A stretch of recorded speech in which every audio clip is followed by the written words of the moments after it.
Priya, could you tell us a little bit about the Right to Read journey? Sure.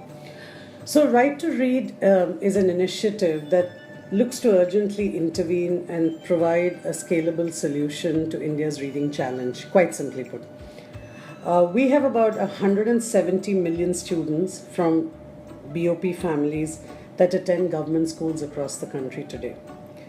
In excess of half of these students, they're unable to read their textbooks even in their first language. In grade 5, less than 25% of students can read a simple English sentence. So it is against this background that Project 100 was launched in 2013. We launched it in 100 government schools in 6 states, covering 20,000 students. And the initial partnership was with the American India Foundation, which already worked in these government schools on a digital literacy program. It was exciting as it was challenging for a very small team. Government schools, after all, are where angels fear to tread.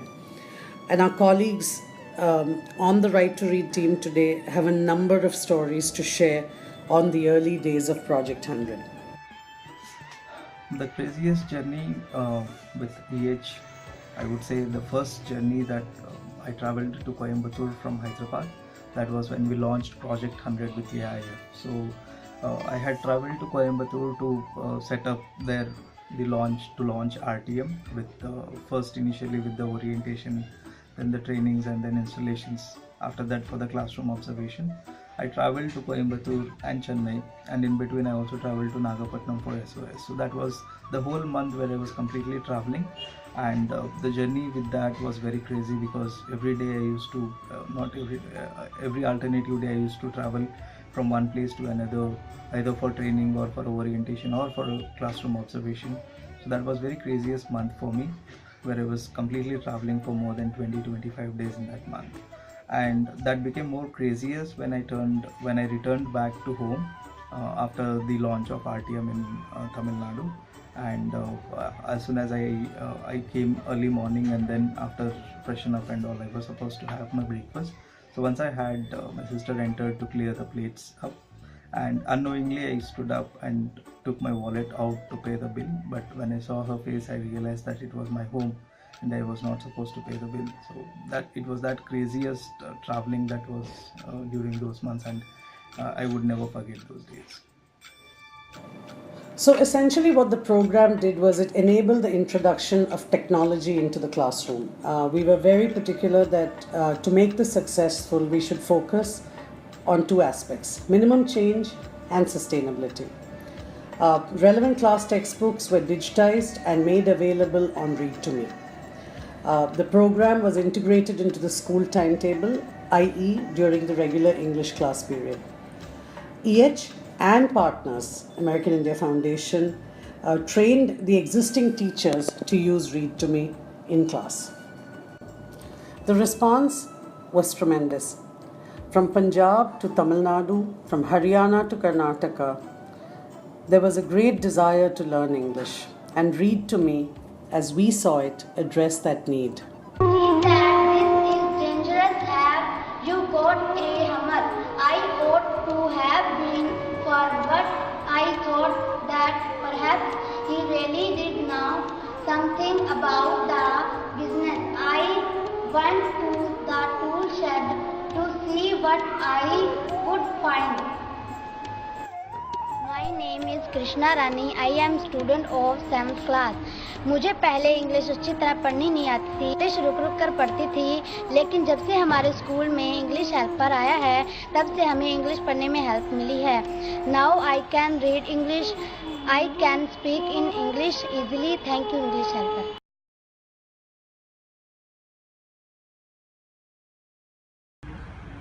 Why Right to Read, and how did the name come about? Right to read because it's the right of every Indian child to be able to read. And how the name came about? That's an oft-asked question, isn't it? At the back of a napkin, Bangalore airport, debating with Sanjay about a name, and we just thought of Right to Read. Once Right to Read was born, 2014-15, the program expanded to 9 states, 325 schools and 60,000 students, and this time with multiple partners.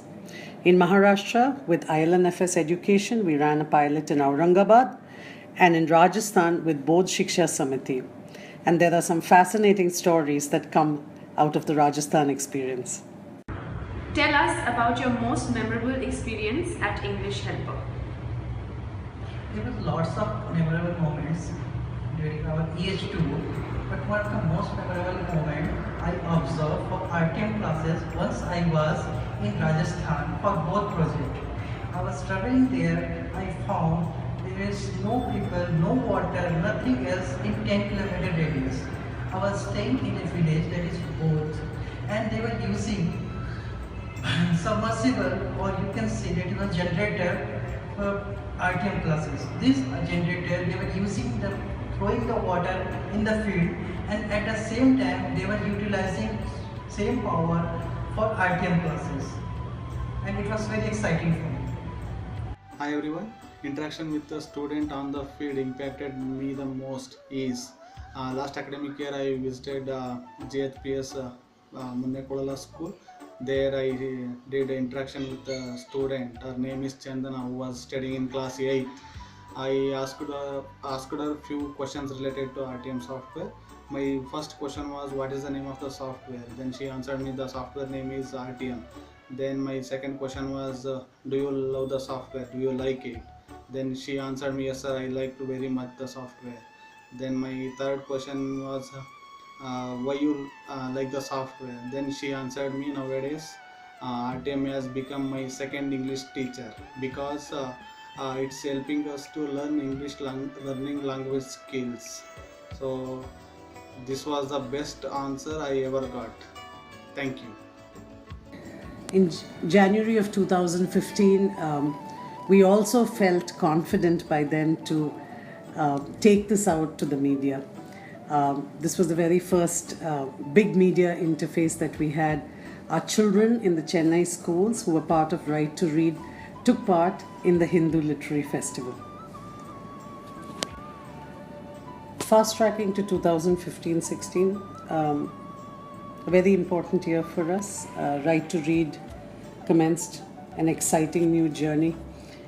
With support from USAID, we were able to expand the coverage significantly. Almost 5,000 schools this time in 8 states, benefiting over 1 million students in India. The year therefore witnessed the largest deployment of ReadToMe to date.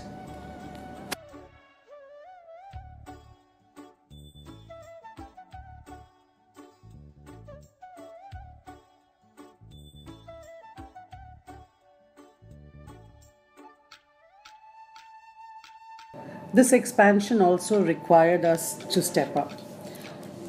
Because of the expanded program, we had to set up a program management office. We had to put in operational leadership.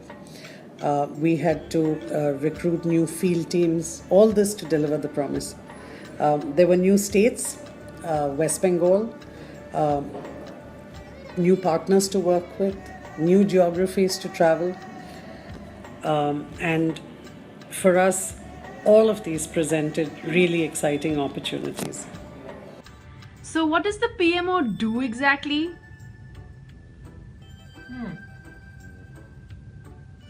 Who bribed you to ask that question? Just answer the question, Vineet. Alright, so we do lots of stuff, and if I wasn't loud enough, we do lots of stuff. So if I have to, let's say if I start off, I would say from negotiating with DVD packaging and courier companies and actually packaging 5,000 DVDs in Gurgaon office and sending it to Maharashtra and West Bengal, that's what we do. To working with partners, getting the school and student data, getting the infrastructure details, medium of instruction, hiring project personnel across the states, that's what we do. And working with the various project plans and fighting with the timelines, and then actually tracking and monitoring the project, overall progress of the project in each state and creating multiple reports for our project reviews, we have to give everything in detail. So yeah, that's what we do. And of course, to fulfill the compliance requirements of USAID, they ask for they ask for a lot of statistics, very minute statistics: male female ratio of students, male female ratio of teachers, male female ratio of school coordinators and computer instructors, and whatnot. So we have to give all that stuff. That's what we do. And sorry, prompter, what did you say? Oh no, yeah. So and of course, reviewing the project and the expenses of the project personnel, which personally makes me the villain most of the time. So that's what we do. And to sum it up, the project personnel would be the hands and feet and the eyes and ears of the project. PMO is the nerve center. All right. How did you feel when you were asked to lead the Maharashtra team?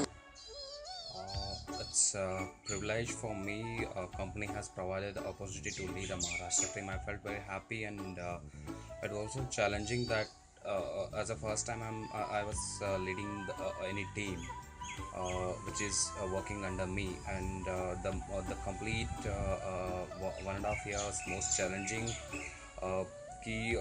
The team was from the different background, and they have come from a different perspectives. So it was, I felt really challenging at the beginning to bringing all of them on the same page and train them on and understand them about English help, what we are doing, what we have to do, and what's our motto. And finally, I would like to say I'm so happy that the team has picked up so well, and they are doing very well now in the field. And the final and thanks to the company who has given me opportunity and for the learning and the management of the project as well as the management of the team. Thank you. But all of what I have told you is our story. It's about how we took this wonderful program from 100 schools to 5,000 schools. What is important for us all to hear, however, are stories from the field. How are end users feeling about ReadToMe? And I think it's very important to hear what the teachers have to say about ReadToMe. I am a teacher at Chapathal Primary School. Here we have the AI project of computer. Under this project we have the RTM software. RTM software is very useful to me and also my students. RTM software is very useful to how to pronounce the spellings. Our students become very good in the pronunciation and in English language. Students take more and more interest in English language. It is observed that students are more interested in learning English. Firstly, the audio-visual aid has created a greater impact in the students. So they are more interested towards the English class nowadays. And secondly, it is observed that the students are able to understand the pronunciation, stress, pause, and they try to follow it when they read out the text. The other thing is they know the exact pronunciation since the audio could be played several number of times. The next point is that as far as memory points are concerned, ReadToMe program plays a role of a magic wand. Before the completion of that particular the students are able to memorize the poem and they make it by heart without any difficulty. So it's absolutely a boon for the students. And also, if I want to tell about a girl, my student, last year she was studying in 7th standard, and at the beginning of the 7th standard, she found very difficult to express her thoughts, but she was interested in English, but she don't know how to express her thought or how to express her interest in that subject. But at the end of the year, that means at the end of the 7th standard, she had the confidence, I can do something in English. So now she has joined to the 8th standard in English medium. She is studying 8th standard, and now she comes and tells that she is the one of among the top 10 in her classmates. We feel proud of her, and that all credit goes to RTM software. And the story would not be complete without hearing from Kalpana, the ultimate champion of ReadToMe on this team. Hi, I'm Kalpana, and my experience with the government school has been simply amazing. Even today, when I visit a school, I am so convinced that this is where ReadToMe should be. In fact, every government school should have a ReadToMe. These schools, in spite of their several challenges, have been able to adapt to technology in class so beautifully that one has to just see a ReadToMe class in session to believe it. Teachers who have perhaps never ever used technology before are able to use ReadToMe with such comfort and ease and teach so effectively in the class. Students who feared the very English subject and could not read 2-3 letter words are able to read complete passages from their book comfortably and fluently with great confidence. You just have to switch on the magnify tool and click on the read button and see the whole class being transformed. The whole class reads in chorus, they read together, they read correctly, and they actually enjoy the entire session. What more can one ask for? I'm just loving it. We are now in year 4 of the Right to Read project. How does it feel, and what message do you have for the team? Well, the Right to Read project, when I think back the last 3-4 years, makes me realize 3 very important things. First of all, it has been a huge learning for me personally, and I think for English Helper as a company. There are so many things we have learned about our school system, about infrastructure, about pedagogy, about teachers and their capabilities, about partnership, about what we have to do in the field, about technology. And I can't list and complete the entire spectrum of learning that we've been through, and I have personally seen myself. The second is I have met some amazing people. First and foremost, I have met amazing people within the company. The work that our team has done, traveling on buses, going to remote places, working with people and students and teachers across the country, working together, communicating, sometimes being alone for days and not having another team member around them. That has been very fascinating for me, and I really love what every individual in the team brings to the table. But equally, I have met people outside the company who are doing some amazing work, who are outstanding people, and who are just terrific friends and colleagues and peers and people I want to look up to. And finally, I'm very proud. I'm very proud we have come this far. 1 million kids in India's and the world's reckoning is still a drop in the ocean, but what a drop in the ocean. This is the drop that's going to make the sea really boil, and I'm looking forward to the future with Right to Read.